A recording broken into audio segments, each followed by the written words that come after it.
Hola a todos, a todas y a todes.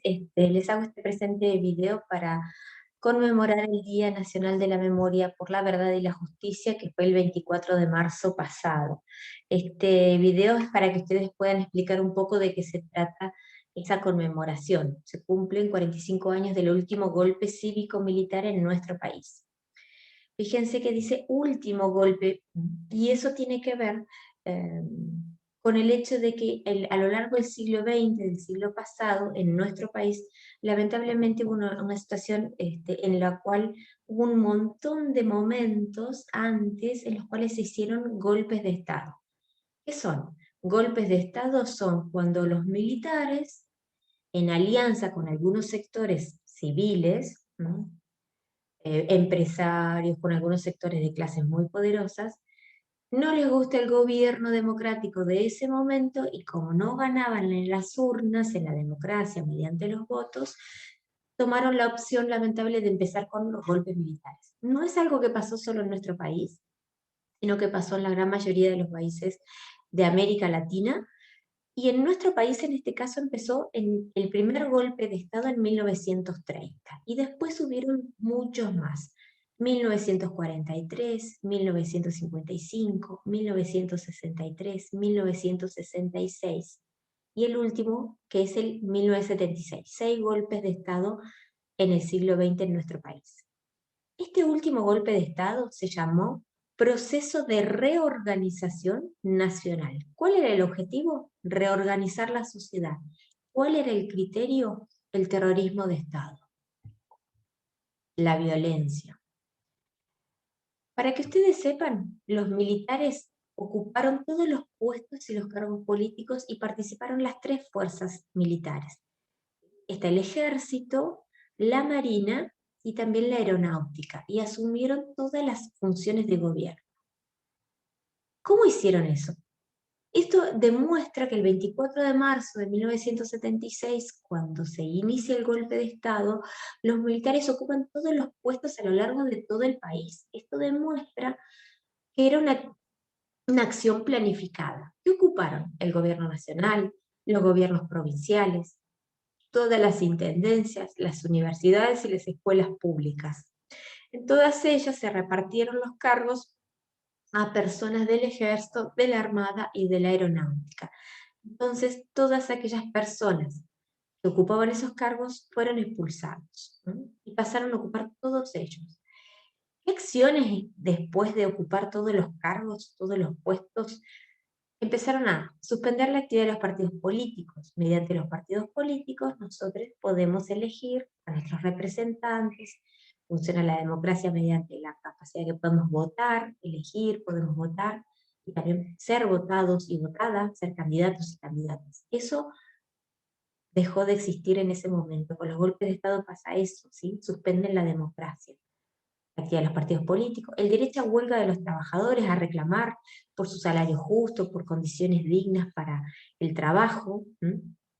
Que era uno de los elementos que más les importaba, porque había una sociedad y una clase obrera muy movilizada, muy organizada, y los sectores de empresarios que los querían dominados, obedientes y que no les reclamaran aumentos de sueldo ni de condiciones laborales, son de aquellos sectores que también apoyan el golpe de Estado.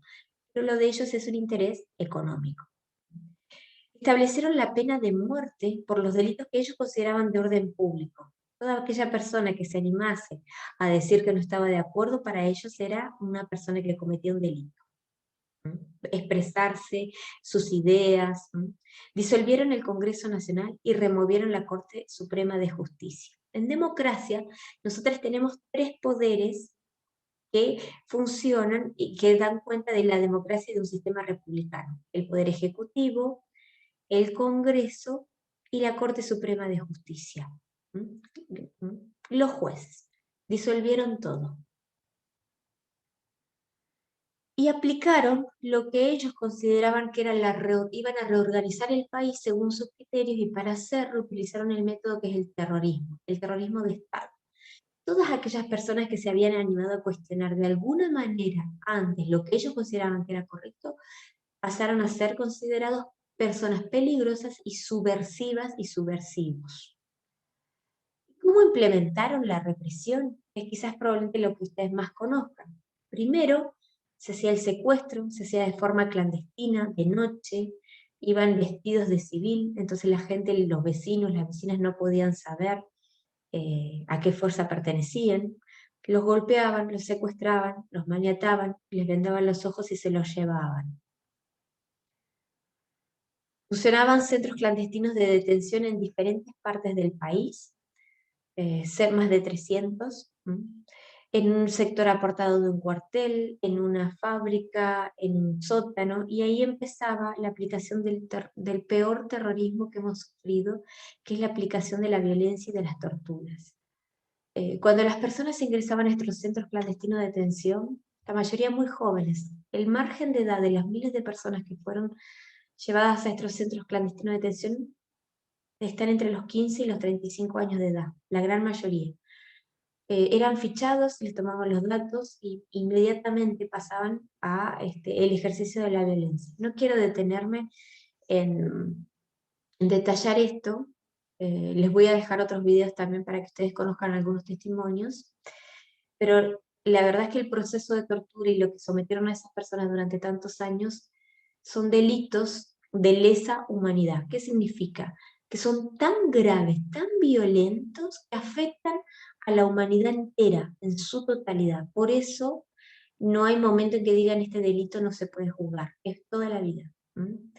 A partir de ese momento aparecen y no los registraban pero nunca legalmente, pasaban a ser desaparecidos. Entonces las familias que los iban a buscar nunca sabían, nunca les decían nada, no, su hija, su hijo no está, está desaparecido. Entonces las familias de esas miles de personas no sabían en dónde se encontraban.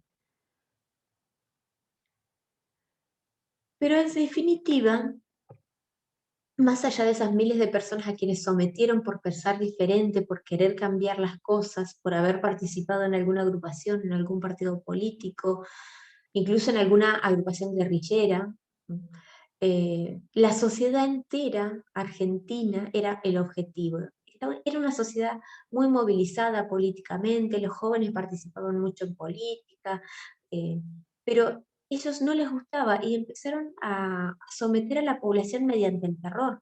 Cuando vos tenés miedo, te paralizás de terror. Y empezaron a ganar los argumentos de no te metas, por algo habrá sido que se lo habrán llevado, las personas empezaron a vigilar, todo el mundo calladito, todo el mundo ordenado, y eso era lo que querían. Eran sus objetivos. Una sociedad en la cual nadie hablase y nadie les cuestionase sus métodos, ni nada de lo que ellos consideraban que era lo correcto, y la aplicación de su manera de aplicarlo fue muy violento. Es eso lo que estamos reclamando y que siempre vamos a reclamar. Muchas veces se habla diciendo, bueno, pero lo que pasa es que antes había muchos terroristas, jóvenes que participaban en las guerrillas. Es verdad, eh, utilizaron el método de la guerrilla, pero hay que entender el contexto. Un contexto, esos jóvenes de la década de los 60 y de los 70 crecieron en un contexto en donde la democracia nadie la cuidó y la valoró. Entonces, también en un momento internacional y nacional muy complejo, en donde sí aplicaron la violencia, pero no bajo ninguna circunstancia se puede equiparar, igualar la violencia de los grupos guerrilleros a la violencia del Estado en este golpe. Además, para 1976, la mayoría de las guerrillas ya no existían. Entonces, niños de 15 años, de 14, 15 años, adolescentes, no estaban en las guerrillas, y mucho menos los bebés. Porque una de las cosas, los botines de guerra, uno de los peores momentos de la dictadura es que hayan robado más de 400 bebés, sobre los cuales muchas personas hoy adultas no conocen su identidad. En ese contexto hubo agrupaciones que son de las más importantes de derechos humanos en nuestro país, que son las Madres y Abuelas de Plaza de Mayo. Son esas madres de aquellos hijos e hijas que desaparecían, que los torturaban, que no sabían dónde estaban, o que sabían que sus hijas o sus nueras estaban embarazadas y sus bebés deberían haber nacido, perdón, y que no sabían nada de ellos. Y empezaron a reclamar y empezaron a juntarse alrededor de la Plaza de Mayo, todos los jueves, con un pañuelo blanco en la cabeza, para reclamar, para saber a dónde estaban. Y empezaron a abrir un poco el panorama y a tratar de hacer despertar a la sociedad que estaba tan atemorizada, porque la gente pensaba y intuía que había muchas cosas, y había gente que sí sabía que estaban los centros de tortura y la violencia, pero nadie se animaba. Y estas mujeres se animaron en tiempos en donde nadie quería recordar, en donde nadie decía nada, ellas se animaron a hacer frente al gobierno militar. La acción de las madres y las abuelas de Plaza de Mayo, junto con la Guerra de Malvinas, el fracaso de la Guerra de Malvinas en 1982, terminaron por de romper el poder que tenían los militares, y la sociedad empezó a despertar y a demandar de que la democracia vuelva, lo cual sucedió en 1983. Se cumplen 45 años y se conmemora el Día Nacional de la Memoria por la Verdad y la Justicia. ¿Por qué memoria? Porque es necesario recordar estos hechos, porque un pueblo sin memoria está condenado a repetir los mismos errores. No podemos no saber estos hechos y no podemos permitir que los discursos violentos y las acciones violentas vuelvan a ganar. Por eso es necesario activar siempre la memoria social. Reclamamos verdad porque hay muchos de los crímenes que se cometieron que todavía no están aclarados. A pesar de que hay un montón de juicios que se han llevado a cabo, hay muchos de esos genocidas, esos violentos que mantienen pactos de silencio, que no han dicho todo, y todavía hay muchos civiles, muchos empresarios y demás, mucha gente que participó y se benefició del golpe de Estado y que todavía no sabemos de qué manera y no han sido llevados a juicio. Y la última, por supuesto, es la justicia. Son crímenes tan violentos, tan aberrantes, que todavía no prescriben, es decir, que no hay un tiempo en el cual ya no se los pueda juzgar. Siguen llevando a cabo los juicios, hay cientos de personas que todavía no conocen su identidad porque fueron robadas durante la dictadura. Entonces, sin justicia no hay una reparación posible, no podemos caer en el olvido. Por eso siempre vamos a demandar por memoria, por verdad y por justicia.